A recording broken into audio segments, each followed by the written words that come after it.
ஒரு ஊரில் 2 பேர் இருக்காங்க, அண்ணன், தம்பி. அவங்க என்ன பண்ணுறாங்கன்னா, அண்ணன் வந்து ரொம்ப ஸ்ட்ரிக்டாக, கட் அண்ட் ரைட்டாக ரவுடி மாதிரி பிஹேவ் பண்ணிக்கிட்டு, எல்லாத்துக்கிட்டையும் காசை பிடுங்கிட்டு, தண்ணி அடிச்சுட்டு ரொம்ப ரவுடிசம் பண்ணிகிட்டு இருக்காப்புல. அதே வீட்டில் பிறந்த தம்பி என்ன பண்ணுறாருன்னா, குடும்பத்தை நல்லா காப்பாற்றி, பொம்பளை பிள்ளைங்களுக்கெல்லாம் செய்ய வேண்டியதெல்லாம் செஞ்சு, ஊர் மக்கள் மத்தியிலையும் நல்ல மதிப்பு பெற்று நல்லபடியாக நல்லவராக இருக்கார்.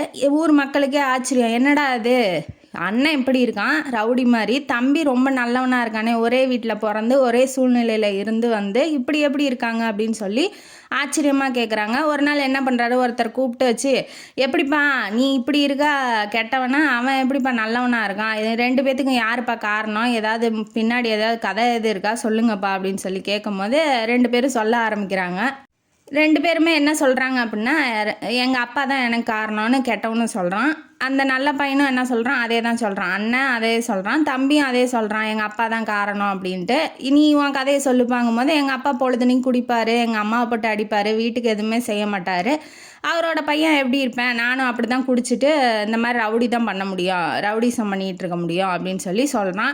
அதே மாதிரி தம்பிகிட்ட கேட்குறாங்க. தம்பி என்ன சொல்கிறான்னா, எங்கள் அப்பா அதே காரணத்தை தான் சொல்கிறான், குடும்பத்தை கவனிக்க மாட்டார், பொழுதுனையும் குடிச்சிட்டு இருப்பார், அதனால் நான் அப்படி இருக்கக்கூடாது, நான் எங்கள் அப்பாவை பற்றி நினச்சேன், அந்த மாதிரி என் பையன் எனக்கு பிறக்க போகிற குழந்தையோ எங்கள் அப்பா இப்படி தான் அப்படின்னு நினைக்கக்கூடாது, அதுவும் இல்லாமல் அவர் பொறுப்பு இல்லாமல் இந்த மாதிரி நானும் பொறுப்பு இல்லாமல் இருக்க விரும்பல, அதனால் எங்கள் அப்பா மாதிரி நான் ஆகக்கூடாதுன்னு நினச்சேன் அப்படின்னு சொல்கிறாங்க.